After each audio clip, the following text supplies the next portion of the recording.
বর্তমান বিশ্বে কেউ স্বয়ংসম্পূর্ণ নয়। আমরা একে অপরের পরিপূরক। তেমনি প্রাণী জগৎ, উদ্ভিদ জগৎও কিন্তু এর ব্যতিক্রম নয়। আমরা আগের তুলনায় বর্তমানে কিন্তু আমরা বটবৃক্ষ কম দেখতে পাচ্ছি। ঘড়িয়াল পাখি হচ্ছে সংকটাপন্ন।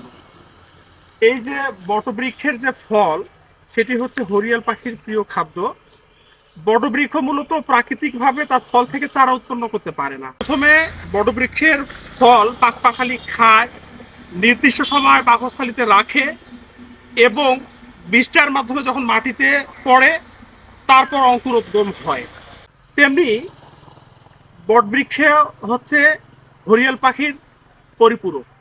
তাই জীববৈচিত্র্য রক্ষার ক্ষেত্রে আমরা পাখি নিধন করব না, তাহলে আমরা ঘড়িয়াল পাখি এবং বটবৃক্ষ উভয় বেশি করে দেখতে পাবো।